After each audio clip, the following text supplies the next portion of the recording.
Hello, this is News for Scotland, recorded on the 22nd of March 24. I'm Hugh Stewart, and over the next 40 minutes or so, with my News for Scotland colleagues, we'll bring you a selection of top stories for a mainly Scottish audience, both here and Firth of Scotland's show. Thanks for finding us. At the back of this week's show, my favourite story, the black footballer who captained Scotland to a 6-1 victory over England. That's at the end of this week's show. But first, two UK stories which affect us here in Scotland.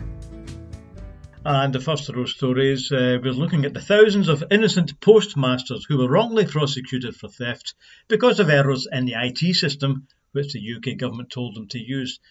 Here's the latest in a question this week from Rona Mackay, MSP in the Scottish Parliament. Officer, to ask the Scottish Government what representations it can make to the UK Government regarding the potential amendment of its Post Office Horizon System Offences Bill to cover Scotland to ensure that there is parity and equality for all submasters and sub-postmistresses who have been affected. Cabinet Secretary. Presiding Officer, the Scottish Government is extremely disappointed that the UK Government has chosen to exclude Scottish submasters from its legislation. This decision is difficult to understand, especially since less than 24 hours before the bill was introduced, Michael Gove MP informed the Interministerial Standing Committee that the route was still open for Scotland and for Northern Ireland to be included. The Deputy First Minister has written to Mr Gove urging him to make good on his commitment to extend the bill to cover both Scotland and Northern Ireland. Our assessment is that extending the provisions of the UK bill to Scotland would be relatively straightforward, and we will continue to push for a UK-wide legislative solution which ensures equal justice for all sub-postmasters. Rona Mackay. Thank the Cabinet Secretary for that answer. Given the reserved nature of both the Post Office and Compensation Scheme, I'm concerned that if any Scottish legislation doesn't mirror that of the UK legislation, it may risk access for sub-postmasters for the Compensation Scheme. What assessment has the Scottish Government done about these risks, particularly if the bill is amended during its passage through Westminster? Cabinet Secretary. Presiding Officer, that is a concern to me also, and it's why I've been very clear that while Scottish legislation could be introduced, and we are indeed working on that, but that legislation would need to mirror the provisions in the UK legislation. It would need to be passed after the UK bill has been passed in order to take account of any amendments. And I will not do anything that puts at risk any wrongfully convicted sub-postmaster accessing the UK compensation scheme. And as it's administered by the UK Government, and as with the Post Office, which is also reserved, neither the Scottish Government nor the Scottish Parliament has any locus in its operation. And that's the reason that I, like the FM and the DFM in Northern Ireland, will continue to urge the UK Government to amend their bill to extend legislation to cover Scotland. Yes, that was Angela Constance, Home Affairs Minister. Now, both London and Edinburgh agree to compensation for innocent postmasters who in many cases lost everything due to the false claims against them, but the normal procedure is for a legislative consent motion to be brought to the Edinburgh Parliament. As we heard, Angela Constance doesn't want to legislate separately in case Scottish victims of the scandal lose out on UK compensation. Also demanding compensation are the thousands of 1950s-born women who were not told that their pension age would be increasing from 60 to 66 under previous Conservative government of David Cameron. The Waspi campaign was set up, that's Women Against State Pension Inequality, arguing that thousands had their lives and savings plans ruined. This week, the UK Parliament Ombudsman finally decided that compensation is due. One of my NFS colleagues, Jeanette Hill, is in fact one of those Waspi women. I'll talk to Jeanette in a minute, but first, here's her summary of the scandal. The Parliamentary Ombudsman, that's a PHSO, 5-year investigation into the government's failures to communicate the pensions rise, has finally reported. The DWP, Department of Work and Pensions, has refused to compensate, and the government won't accept that they did something wrong and reject the recommendations. However, the Ombudsman has said this is unacceptable and that these women should be compensated. The women felt unheard and undervalued because they had no notice of the changes. Many Waspi women are hoping for compensation now, as it is needed by many because of the appalling circumstances they find themselves in. Made to work an extra 6 years until the state's pension money arrived, and many with no other pension, has created great hardships as ill health and caring responsibilities have taken their toll. Parliament will now address the problem. If it's compensation of around 10,000 for each of the thousands affected, the bill would run to 36 billion. But the government stole 186 billion in the first place, so they're still up on the deal. Okay, so one of our team, Jeanette Hill, is in fact one of the Waspi women. You are retired, but you had to wait an extra 6 years or something for a state pension. You haven't got it yet, have you? No, I haven't got it yet. I'm 65, so I get it hopefully January. Well, it's probably a month after that. It's probably February by the time you get it. But yes, they suddenly added that it was 60 when I started out, or I think it was about 2010 or something like that I found out that it was 66. I had to wait some jump. Yeah, the men jumped from 65 to 66, but we jumped from 60 to 66 in the name of equality. Something that I haven't actually that was seen the progressive days of the David Cameron budget, Cameron government. I mean, so yes, I suppose George Osborne. I suppose the issue really is it's not so much equality itself. I suppose because we are all living longer, so I suppose evening up males and females. I suppose you could say that's justified. But can I challenge that? Please go ahead. Can I challenge that? Actually, you say we are all living longer, but actually, it's very much broken down by social class. That. In some areas like the Carlton, people are not living any longer than they were at the beginning of the 19th century, never mind currently. So really, saying we are all living longer is really inaccurate. Certain classes are living longer, but working class, women especially, are not really living longer. And they certainly have morbidity rates that begin in their 50s. Which make it really difficult for them to do their working class jobs. Okay, so that's a fair point. It's very difficult to continue to be a cleaner in a hospital when you have chronic arthritis in your knees and hands and all that stuff like that. That's really a good point, because we tend to see, people like me tend to assume that everybody works in a service economy, everybody just presses buttons on their laptop and we don't do physical work anymore. Now that's true of factories. A lot of men don't do physical work any longer, but the service economy, as you're pointing out there, that means an awful lot of women doing very difficult jobs in social care, trying to lift people around. It's really very bad for the back. I know people who have been knackered because of a nursing years ago, and they had to lift patients around. Physical work. Yeah, we did. There. We did. I did it myself. For about 2 years. I did it in the early 90s. I was working in a care home, and we physically lifted people. I'm sure it didn't do my back or my knees any good. I know. That kind of stuff. Yes. And people are still doing it, even though they shouldn't be, but women are still. And it's the speed they have to work at as well. One job, then the next job, and the next job. Yeah, people have time. They've got certain number. Yeah, my mum was just telling me she got another 15 minutes. She's got 15 minutes extra care. Everything's timed to the second. But let's go back to the actual settlement, because the reason we're talking about the Waspi campaign today is because eventually, after 5 years, the Parliamentary Ombudsman has said, yes, the Waspi people have a point. The government should have explained to them, even if you concede the principle of equality, which the government had agreed on anyway, they should have at least have made sure everyone was fully informed about it, so you had due compensation. Is this good news, or is there another but? Well, it's probably another but, isn't it? The DWP has not accepted it, neither has the government accepted it, so therefore it's going to a parliamentary debate. A lady was on today talking about even if they gave us all £10,000, which is a minimum, as compensation.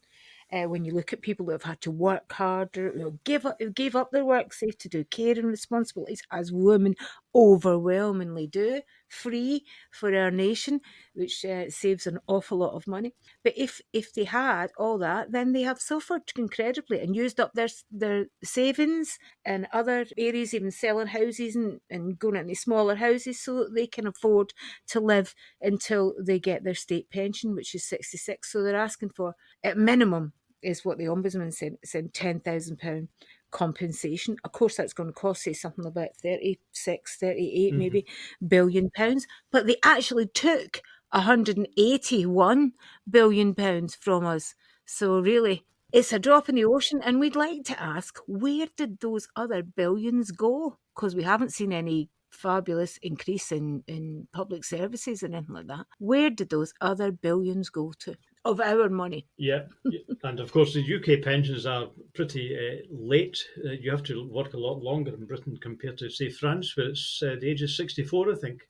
Yeah, 63, I think, for some, but yeah, 64. But even in Germany, you can retire a little bit earlier and take a little bit less pension. The same in Spain. You can take it earlier and take a little bit of less pension. Even that would have been better than just nothing. There is no state pension until you're 66, and of course, my poor husband, 67 for him, and increasing.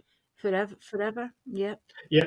The Waspi women have done an amazing job fighting this. They've never let it go. They've fought, and they have had cross-party support, actually. They've had quite a lot of support, obviously, always from SNP. They've had lots of that. But they've also had support from quite a few Labour MPs and even some Tory MPs who actually saw their constituents suffering as a result of this. Well, let's just briefly go over the politics of it. We mentioned earlier on that the post office settlement has to be at UK level. There isn't anything the Scottish Government can do about that. And the same, again, the SNP will complain in Parliament, but it has to be decided by the majority party in Westminster. So it's too early to say, I suppose, because the announcement just came out today that the Ombudsman thinks there should be a settlement. So I suppose it's really going to be Keir Starmer's government that has to make the decision.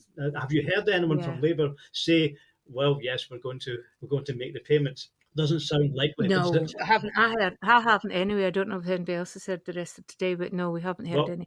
There's going to be a debate, isn't there? A parliamentary debate on it, because the DWP is saying no, and the government's saying no, we can't, put it forward what the Ombudsman has said, we're not going to do it. So there has to be a parliamentary debate, I believe. Yeah. Well, obviously a bit early days, but from what Labour are saying, of course, about being tight with the money and being sticking to the Conservatives' budget guidelines, that's what I'm saying. It doesn't seem likely that Labour are going to make an exception and spend how many billions did you say?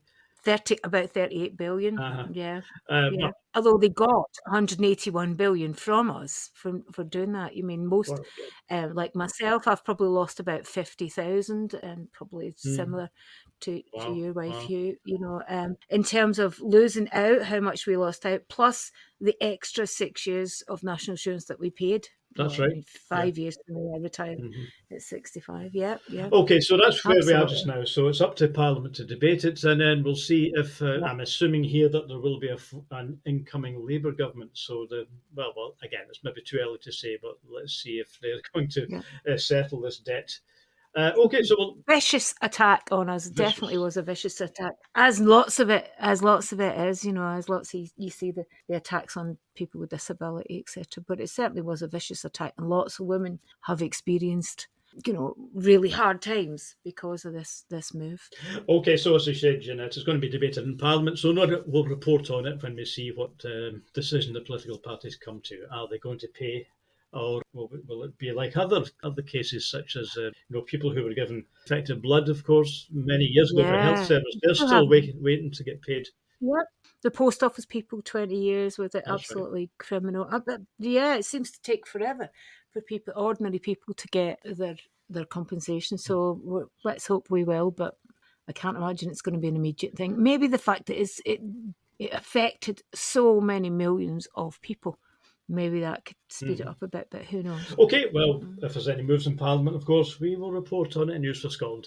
Okay, Jeanette, we'll move on to the next story. Right, thanks. Bye now.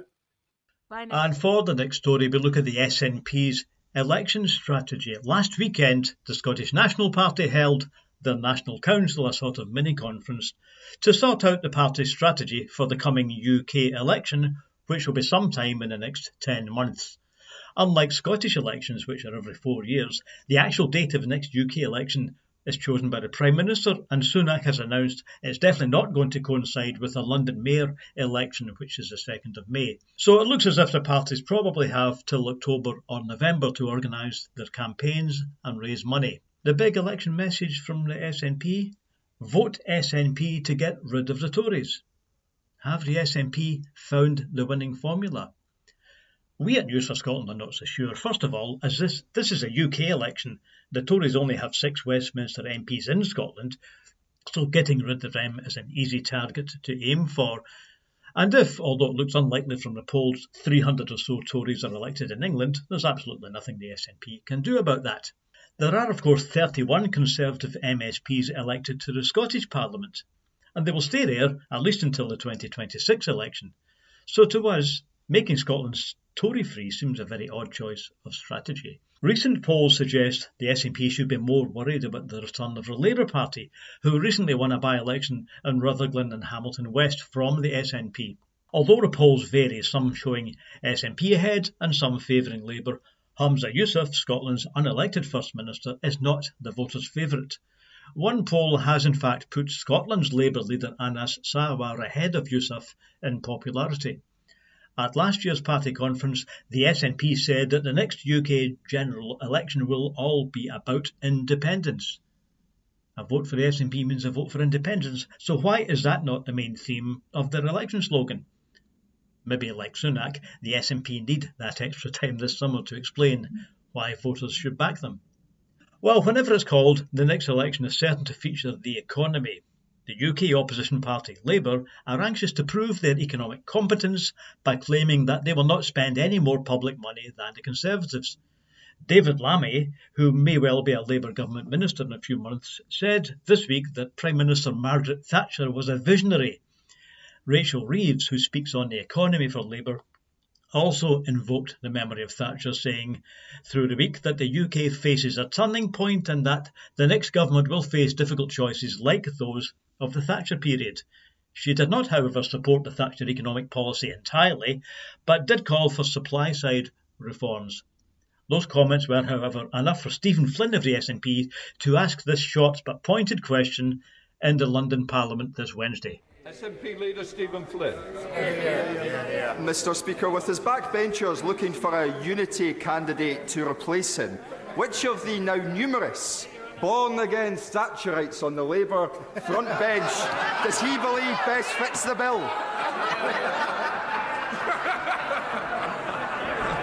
Well, Mr Speaker,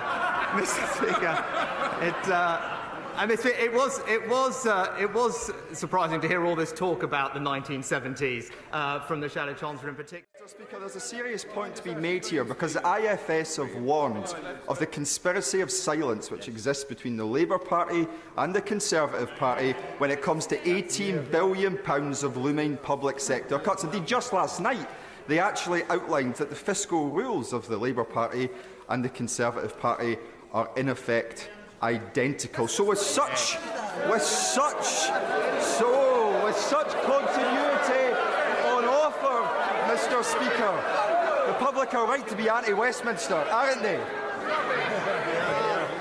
Well, Mr Speaker, well, we'll leave the Prime Minister there, but as you can see, the UK parties, and probably the SNP too, seem to follow the ideas of neoclassical economics, believing, for example, that the free market is always right, and that responsible governments can't create money from nowhere.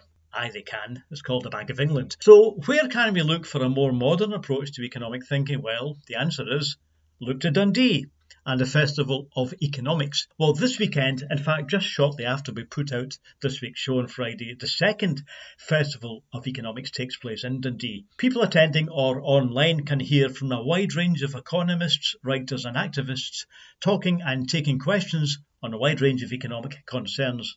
I spoke to William Thompson, one of the organisers, who told me that economics today is stuck with one set of outmoded ideas. And you can hear those in the words of both Conservative and Labour representatives. Whatever their differences, they agree with the notion that the country has no money, so spending has to be cut.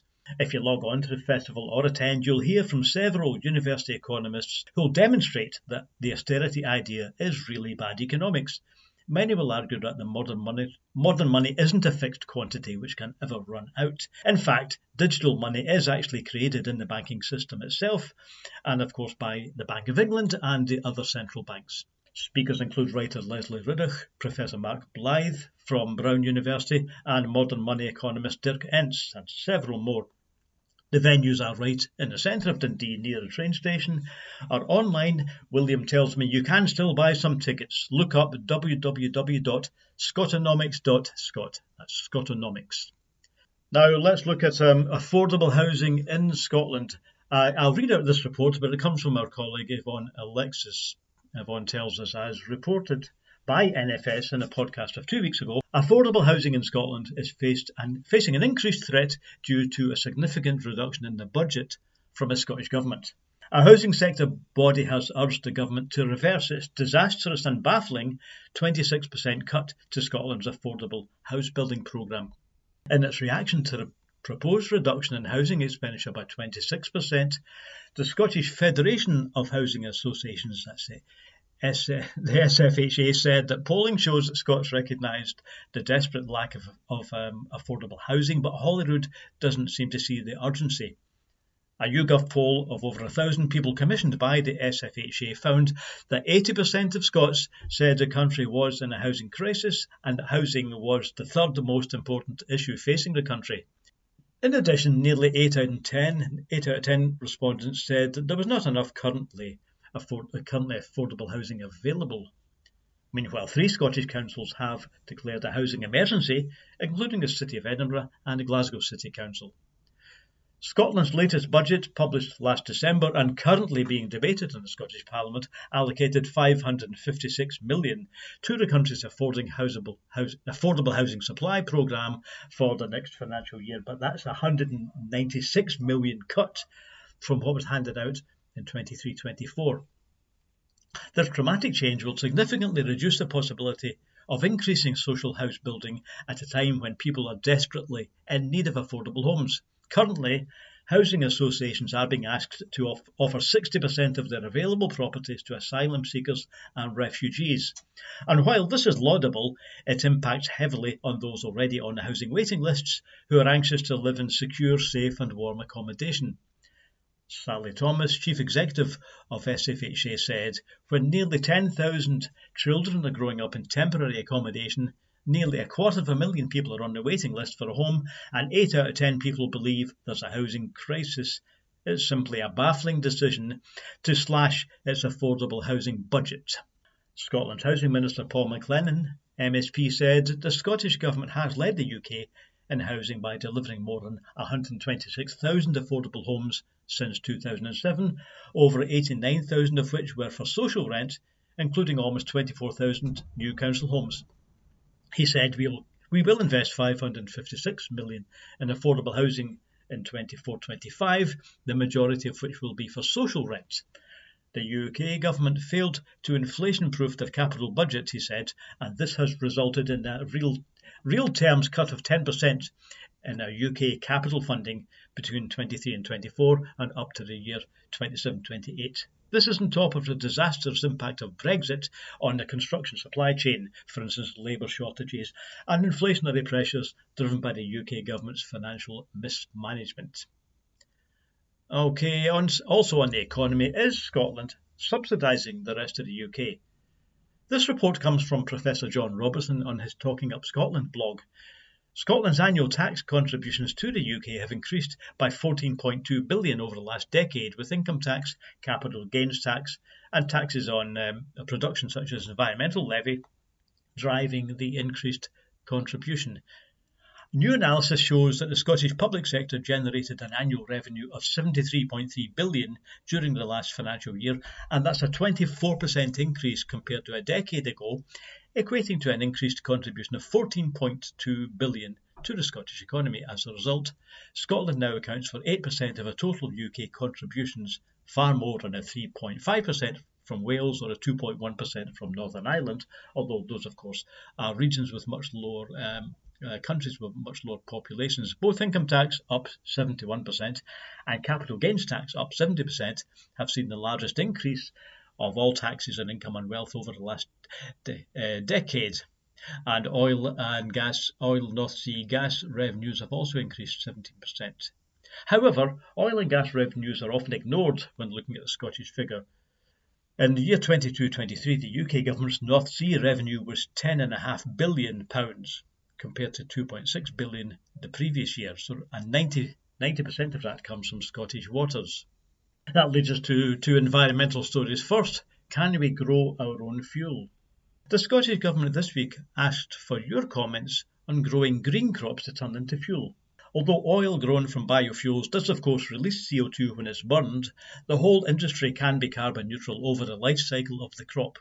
When new biofuels are planted the following season, they capture back the carbon dioxide from the air while they grow. An expanding bioenergy industry can actually lead to less CO2 in the atmosphere especially if tied to methods like carbon capture and storage. Energy Minister Gillian Martin said that bioenergy supports the Scottish Government's commitment to reaching net zero carbon by 2045. She said, for example, that 90,000 acres of green crops could grow enough fuel to power 1.3 million homes a year. The public consultation on a biofuel strategy opened this week, and your views are welcome for the next 12 weeks. More on the Scottish Government website. Environment in crisis. Let's look at the nuclear option. European Union leaders from 11 member states backed a declaration in support of nuclear energy during a conference this week in Brussels. That was on Thursday, March the 21st. The aim of the conference was to attract finance, both to build new nuclear power plants and also to support the upkeep of existing plants. Belgium, France, Czechia, Hungary, Italy and others supported the declaration to fully unlock the potential of nuclear, which they considered one of the zero emission sources of power generation. Scotland, of course, does not need nuclear as it has an abundance of green energy, not just from biocrops, but also from wind generation on land and at sea. Germany did not attend the conference, having already rejected nuclear power due to safety fears. Anti-nuclear Green protesters gathered outside the conference. MEP Michael Bloss, whose Green Party is part of Germany's coalition government, was scathing about the claims to nuclear energy's green credentials, describing it as a costly dead end that shows little return for the huge public subsidies and it takes years to deploy. What do you think? Get in touch with us on our Facebook page, leave a comment under the YouTube edition, talk to us on X, or email us on info@newsforscotland.org. Winter sports. The snow is being melted by the sport's own sponsors. A new report adds up the damage caused to winter sports by their own sponsors, such as Audi and Equinor. The New Weather Institute has devised a way to measure how much winter snow is being melted by the actions of individual polluters. Winter sports sponsors will melt almost 2,000 square kilometres of snow per year. Record temperatures in this current season have cancelled numerous alpine and cross-country events and forced many ski resorts to close. Anna Turnley, former British alpine skier, said that snow sports organisations need to show some courage. If we do not change, there will be no more snow sports. You can read the evidence on the Dirty Snow Report. Global warming speeds up. We previously noted that 2023 was the hottest year on record by a significant margin, but a new report from the United Nations Meteorological Agency reveals how many other symptoms of climate change were off the charts last year. Climate change is about more than just temperature, said the World Meteorological Organization's General Secretary Celeste Saulo. What we witnessed in 2023, especially with unprecedented ocean warmth, glacier retreat and Antarctic sea loss, is a cause for particular concern. The WMO's latest State of the Global Climate Report takes stock of numerous indicators of the climate crisis and their disastrous impacts on people in the form of heat waves, floods, droughts, wildfires, and rapidly intensifying tropical cyclones. Antonio Guterres, UN General Secretary, said, "Sirens are blaring across all the major indicators. Some records," he said, aren't just chart topping, they're chart busting. And the changes are speeding up.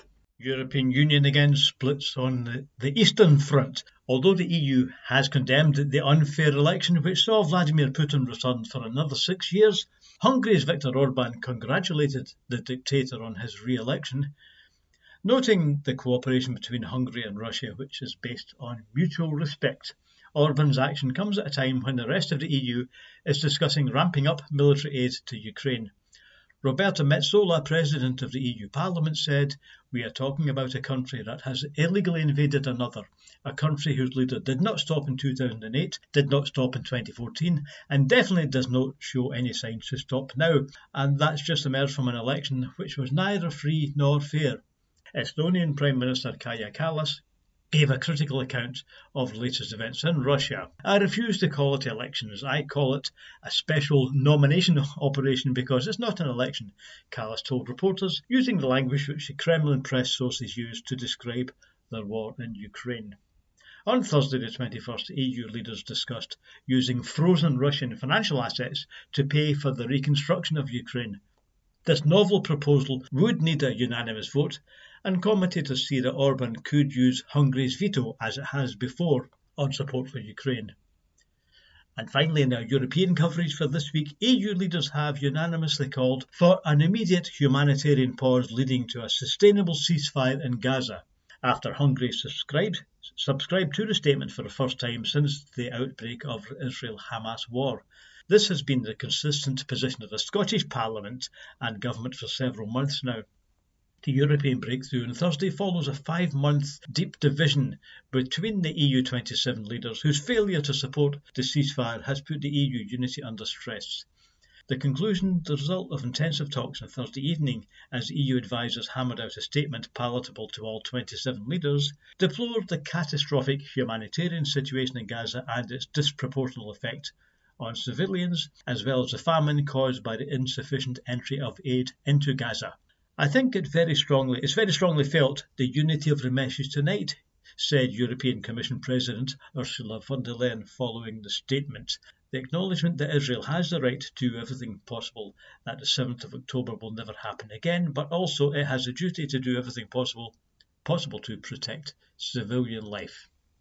And now we're looking again, as we did last week, at some news from USA.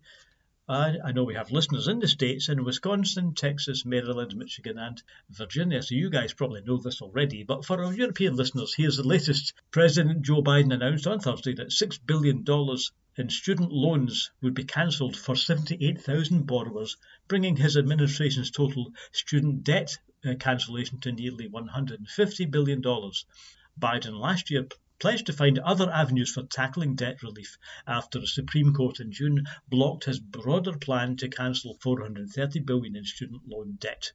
This latest group includes public service workers like teachers, nurses and firefighters who qualify under the Public Service Loan Forgiveness Program created in 2007 to forgive student debt for Americans who go into the public service.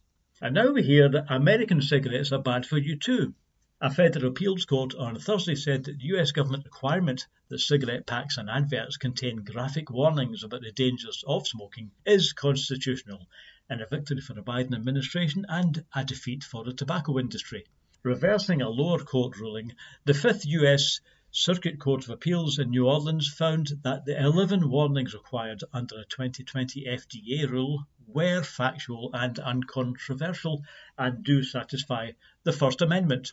Also on Thursday in Washington, US Treasury Secretary Janet Yellen said that she welcomed legislation which could rectify the conflict between federal and state laws on the sale of marijuana, which is preventing cannabis firms from accessing the banking system. Asked at a House of Representatives subcommittee hearing about the issue, which forces cannabis businesses to hold large amounts of cash, Yellen said, "I think it's a real problem and it would be desirable to have legislation that alleviated this problem." Republican David Joyce said he'd raised the same issue with the former Treasury Secretary Steve Mnuchin 5 years ago, but little has changed since then. Some 38 states have approved marijuana for medical use, and 24 have approved its recreational use, but cannabis sales still remain illegal at the national level. Most banks concerned about running foul of anti-money laundering laws have shunned the business, forcing cannabis companies to deal in cash, which of course creates security risks for employees and hampers financing. Donald Trump's working class support. The Republican Party's transformation is apparent at any Trump rally. The crowd is filled with working-class voters, many without college degrees, who are in lockstep with him on issues where he has overhauled the party's platform, from immigration to trade to foreign policy. An analysis of a decade's worth of Reuters Ipsos polls shows how US Republican voters have shifted in their makeup and views. The classic country club Republican, well-off and well-educated, now makes up a smaller slice of the pie. In its place is the Republican electorate that's more isolationist, more sceptical of globalization, more suspicious of the electoral process, and more likely to view Democrats as a threat than it was when former President Trump launched his original run for the White House in 2015. Even with Trump out of office, the shift has affected US policy in Congress, where hardline House Republicans for 5 months have blocked Democratic President Joe Biden's pleas for more aid to Ukraine as it fights off the Russian invasion. A few years ago, senior Republicans were typically Russian hawks, and the people at top of the party, such as 2012 presidential nominee Mitt Romney, were strong proponents of free trade. Not anymore. Some of the changes are stark. Now, 1 in 5 Republicans today say the US should often flex its military muscle to achieve foreign policy goals, but that's down from 1 in 3 a decade ago. Just half say they have at least some confidence in the election integrity, but that's down from 2/3 who previously expressed that view. At the same time, the share of Republicans who see immigration as an imminent threat has risen sharply, while support for free trade has softened. The shift reflects an electorate that has become more populist, both feeding off Trump's populism and influencing the broader party, said J. Miles Coleman, an analyst at the University of Virginia's Centre for Politics. It's interesting to compare working-class Republicans with the so-called Red Wall industrial areas in the north of England, where some of the same populist thinking powered the now disgraced Boris Johnson to be Britain's Prime Minister. Immigration, an issue that Johnson's successor Sunak is desperately trying to benefit from, and isolation in the form of Brexit are the British or English equivalents of a similar disaffection among ordinary voters, unconvinced by the arguments of the left. Scotland, which voted to stay in the EU and which needs to increase immigration, has avoided such a populist turn. And finally this week, I'm pleased to give you the story I talked about at the head of the programme, and this is sent to us by one of our listeners, Angus Lyon. Thank you. It's about Andrew Watson, the first black professional football player, and he was Scottish. Andrew Watson was born on the 24th of May 1856 in Demerara, Guyana, then known as British Guiana. He was the son of Peter Watson, a wealthy Scottish sugar planter, and a Guyanese woman, Hannah Rose. In the 1860s, he came to Britain with his father and eldest sister, and they both inherited their family's wealth after he died in 1869. Andrew was educated at a Halifax grammar school and at King's College School, London, where records show he performed well at sports, including football. In 1874, he came to Scotland to study natural philosophy and maths at Glasgow University, but he left after 1 year and became a partner in a wholesale business. But all this time, his love of football continued to grow. During 1874, he played for Maxwell FC, who played at Norwood, which is near Haggs Castle, in the lands of Maxwells of Nether Pollock, that's on the south side of Glasgow. Normally he played as a fullback throughout his career, but before long he moved to another club, Park Grove, who were based in Kinning Park. That's actually near Ibrox now. In 1887, Andrew married Jessie Armour, and they had 2 children. His big break in football came when he signed for the then Premier club in Scotland, Queen's Park, and remained there for 2 seasons, gaining important experience of the passing game, which was pioneered by that club. He also became club secretary and led them to 2 successive Scottish Cup wins in 1881 and 82. In that year, Andrew and his family moved to London for work reasons. Sadly, his wife Jessie died the same year, but he stayed in London for 3 years and in that time played for 2 London clubs, the Swifts and Corinthians, and was one of the many Scottish players who brought the passing game to English football. He returned to Glasgow in 1885, signing again for Queen's Park, and he married Eliza Tyler, the daughter of an East India merchant, and they had 2 children. The family moved to Liverpool in 1887, where Andrew began his career in a shipyard and sat exams to become a marine engineer. While there, he signed professionally this time for Bootle FC, and in so doing became the first black professional footballer. Some sources give an accolade to an English player, Arthur Wharton, but only because Wharton played from 1898 for a club in the Football Association League. Bootle was not in the league at that time, but that doesn't take away from Watson's achievement in being the first black professional. Andrew Watson's international career is also impressive. In February 1880, he was selected to play in a Glasgow select against Sheffield at Bramall Lane. Glasgow won by 1-0. Watson won 3 international caps for Scotland, the first against England in March 1881, when he captained Scotland to a 6-1 victory. I'll just say that again, when he captained Scotland to a 6-1 victory over England, and that's still a record home defeat for England. His second cap came against Wales in the same year, Scotland winning 5-1. His third and last cap was earned against England in March 1882, in Glasgow this time, with the Scots victorious again, 5-1. Watson's moved down to London later in 1882 effectively ended his international career, as the Scottish selectors at that time only picked Scotland-based players. Andrew Watson died in London on the 8th of March 1921. After his last appearance in 1882, it would be 122 years before Scotland again fielded a black player. Well, that's it this week. Now, thanks for that fascinating story, Vijay. That's the first I've heard about it. So our next show, we're already planning. We have a look at the voluntary sector in Scotland. We're also planning in future weeks a story on the Glasgow Citizens Theatre as it's being reborn in the building site up there, and on the workings of the new Hate Crime Act, which comes in at the start of April, and on Scotland's place in Europe. That and whatever we find in the news in the next few days, if it's news where we are, then it's in. So thanks to Angus Lyon for the Andrew Watson story. And if you get any stories or comments, remember you can email us on info@newsforscotland.org. You can comment on X, Facebook, or underneath the YouTube edition. It's always good to hear from you. So wherever you are, thanks for hearing our News for Scotland. All the best. We'll be back on the 29th of March. Bye.